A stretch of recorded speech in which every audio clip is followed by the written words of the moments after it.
Danışır Bakı, RV8.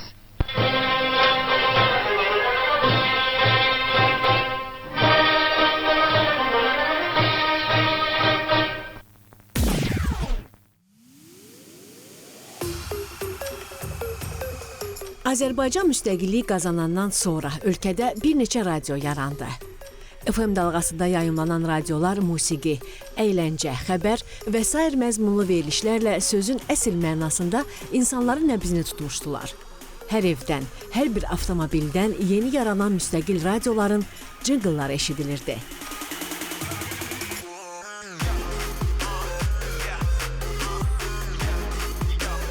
Radio aparıcılar populyarlaşmışdılar. Hər bir gənc radioda aparıcı olmaq arzusunda idi.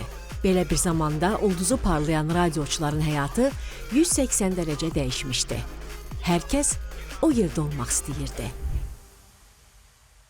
Səs gələn tərəfdə.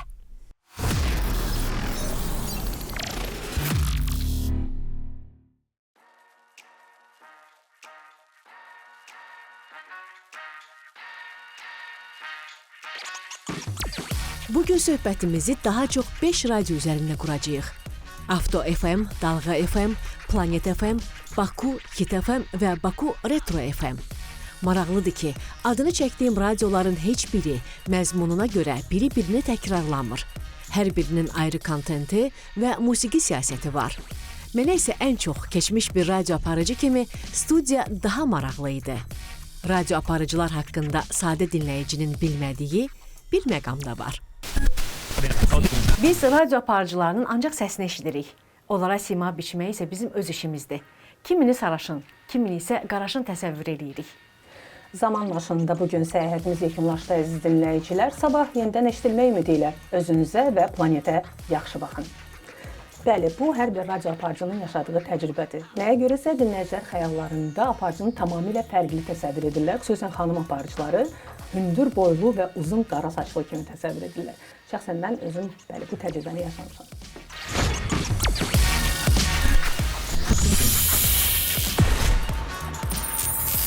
Nigar, efir sizin üçün nədir? İş, həyəcan, yoxsa həyat tərzidir? Efir mənim üçün həyəcan deməkdir. Nəyə görə? Çünki mənim 18 illik radio təcrübəm var. Bunun 16 ili birbaşa aparıcılıqla bağlıdır. Və mən desəm ki, hər efirdə mən ilk gündəki qədər həyəcanlı oluram. Yəqin ki, inanarsınız. Radio efir təkrarcılığı sevmir. Ona görə də bax, mənim üçün efir ilk növbədə həyəcan deməkdir. Hər bir aparıcının radioda ilk dəfə səsini eşitdiyi o an var. O anı necə xatırlayırsan? Sən əvvəldən səsini yazanda, bunu həm sənin əvəzinə başqa adam edir, səs rejissoru edir və ilk dəfə öz səsini qulaqlıqda eşidirsən və fərqinə varırsan ki, səndən başqa bunu bir neçə 100 nəfər də eşidir ən azı. Biraz, yəni, həyəcan indi olduğundan daha çox idi, etiraf edeyim. Elə fikirləşirsinizmi ki, aparıcı üçün, radio aparıcısı üçün səs önəmlidir? Bəli, radio aparıcı üçün səs bir nömrəli vacib olan məsələdir. Çünki səs cəlbedici olmalıdır, səs dinləyicini yormamalıdır və radio aparıcı ləhcəsiz danışmalıdır. Texnologiyalar dəyişir, süni intellekt var, podkastlar var. Bütün bunların fonunda radio sizcə formatın dəyişəcək, yoxsa elə olduğu kimi qalacaq? Məncə radio formatını dəyişməyəcək. Radio elə bir şeydir ki, burada mobilliyi var, burada operativliyi var, burada dinləyicinin zövqünü oxşamaq var. Ona görə məncə radio formatını heç vaxt dəyişməyəcək. Yəni radio səmimiliyi sevir. Bir radio aparıcısına veriləcək ən vacib sual: dinləyici nə istəyir? Radiodan dinləyici əyləncə istəyir, xoş əhval istəyir və operativlik istəyir. Yeri gəlmişkən Planet FM Azərbaycanın ilk elmi maarifləndirici radiosudur və biz əyləncə ilə deyil, elmi tərəfdən dinləyicilərin qəlbini fəth etməyə çalışırıq, buna nail də olmuşuq.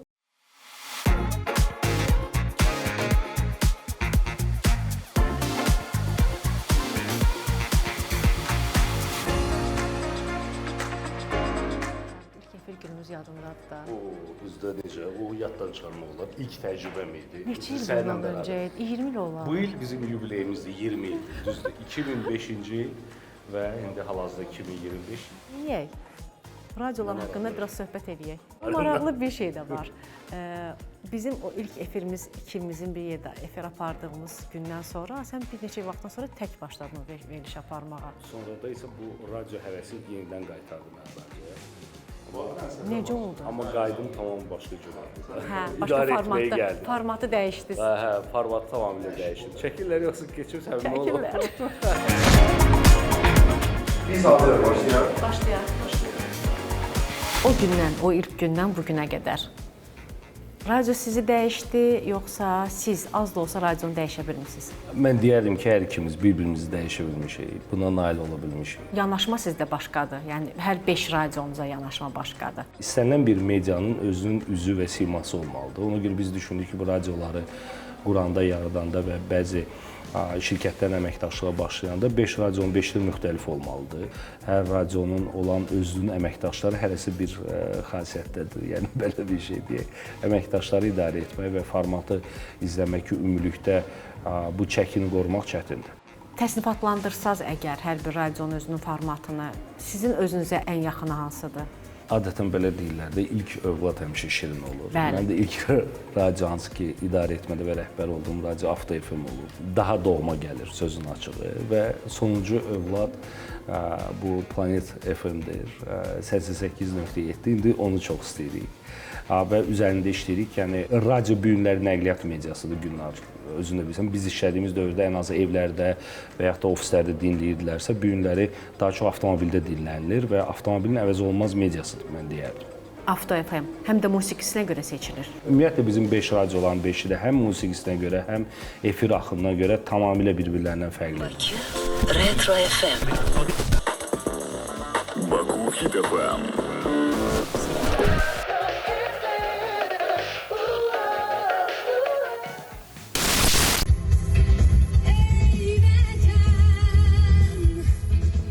Cənab Prezident səfərlərinin birində sizin radio dalğalarını dinləyirdi. Bunu bildiyiniz an hansı hissləri keçirdiniz və mən bir haşiyədə çıxım. Cənab Prezidentin səfərlərində mütəmadi olaraq radio açıq olur və müxtəlif musiqiləri dinləyir, Azərbaycan musiqilərini və həmin o radio hansı radiodur görəsən, hansı radionu dinləyirdi deyə radio stansiyalar arasında belə bir ilk maraq başlayır. Mən əminəm ki, bunu biləndən sonra sən hansısa bir həyəcana qapılmısan. Təbii ki, bu çox qürurlu bir hiss idi, sevincli bir hiss idi. Fəxr edirik ki, Azərbaycan radiostansiyaların dinləyiciləri arasında cənab Prezident İlham Əliyev və birinci vitse-prezident Mehriban Əliyeva var. Ümumiyyətlə, bir məsələni qeyd edeyim ki, bu il qürurla deyə bilərik ki, 5-ci il dönümü qeyd edəcəyimiz şanlı zəfərimizi aparan 44 günlük Vətən müharibəsinin hər günü dinləyicilərin, bu dinləyicilər arasında hətta Şuşa həbsxanada əsirlikdə saxlanılan həmvətənlərimiz də var idi. Operativ məlumatlandırılmasında radioların əvəzsiz payı olub. Radiolarımızın bundan sonra da həmişə vətənpərvərlik və Azərbaycançılıq prinsiplərinə sadiq olacaqlarına əminəm.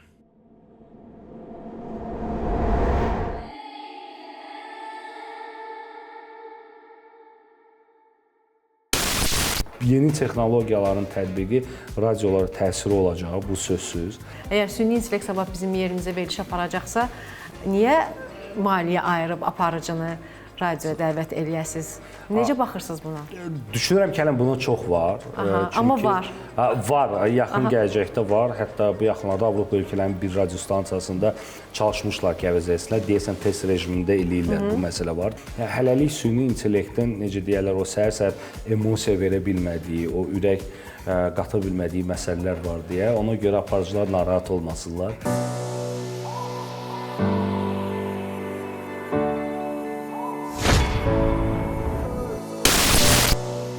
Bizim əsas qayəmiz milli mənəvi dəyərlərin aşılanmasıdır. Dalğa sadəcə bir radio FM-dən, radio dalğasından ibarət deyil. Dalğa bizim üçün mənəvi bir dəyərlərin təcəssümüdür. Radioda yenilik eləmək asandır, yoxsa çətindir? Radioda yenilik eləmək komandadan asılıdır sözün açığı. Radio komandası ilk növbədə yaradıcı, mütaliəli, punktual və ən əsas nüanslardan biri cəsarətli olmalıdır. Cəsarət deyəndə pafoslu, quru cəsarətdən söhbət getmir burada. Yaradıcılığa, novatorluğa, yenilikliyə açıq olmalıdır, yeni layihələrə açıq olmalıdır. Mən dinləyicilərin rəyinə istinadən deyə bilərəm ki, açıqdır. Çünki dinləyicilərimizin geri dönüşləri məndə bu fikri belə ifadə etməyimə səbəb yaradır. Bizim isə əsas qayəmiz milli dəyərlərimizi, milli kimliyimizi səmimi formada aşılamaqdır. Yəni bizim xitab etdiyimiz həm yaşlı nəsil, orta nəsil, gənc nəsil bu dalğanı dinləyərək özünü burada tapa bilərlər. Radioda daha çox yaradıcı insanlar işləyirlər. Yəni texniki heyəti nəzərə almasaq, efirdə olanlar, redaktorlar yaradıcı olmalıdırlar. Bu yaradıcı insanlara rəhbərlik etmənin qızıl qaydaları hansılardır? Yaradıcı insanlara rəhbərlik etmək məsuliyyətlidir deyək. Onların şövqünü, onların həvəsini, yaradıcı potensialını aşağı salmaq üçün onlara rəhbər yox, komanda yoldaşı kimi yanaşmaq lazımdır. Belə olan təqdirdə düşünürəm ki, birgə fəaliyyət göstərmək olar. Çünki onların yaradıcılığına kölgə salınmaq şərti ilə. Dinləyici nə istəyir? Bütün auditoriyalar istədiyi əsas şey radiodan səmimiyyətdir. Hər vaxtınız xeyir. Dalğa FM-də xəbər vaxtı, studiyada Şəlalə Ağaşirinovadır.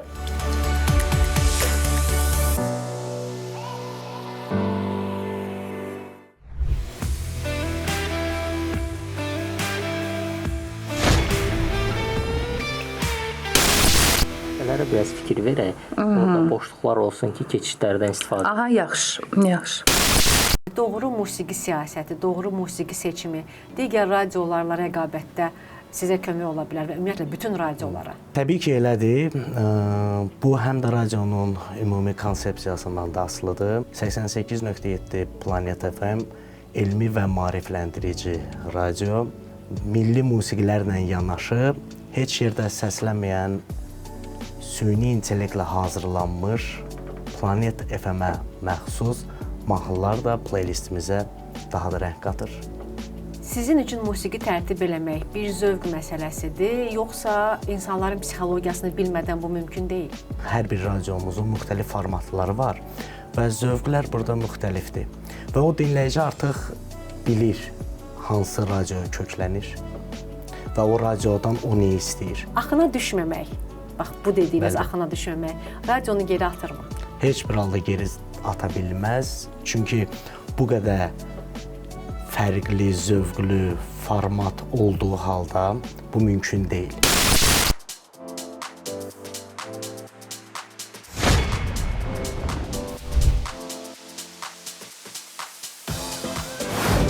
Efirdə baş verən texniki nasazlıq zamanı ilk reaksiya nə olur? Soyuqqanlılıq yoxsa panika?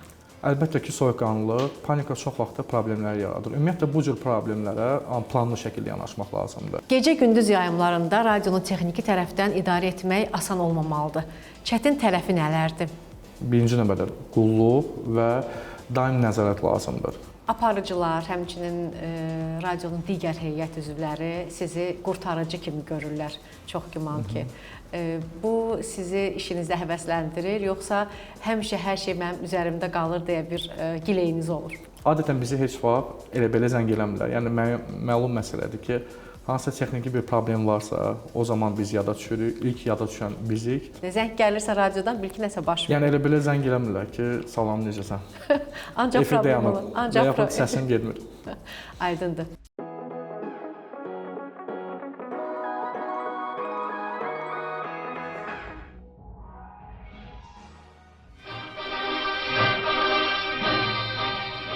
...1926-cı il 6 noyabrda Diqqət, Danışır Bakı sözləri səslənən o andan etibarən radio həmişə öz sehrini qoruyub saxlaya bilib. Bu tarixi hadisədən bir əsr keçməsinə baxmayaraq, elə indi də radio hər kəsin həmfikri, yol yoldaşıdır və bu uzun illər belə də qalacaq.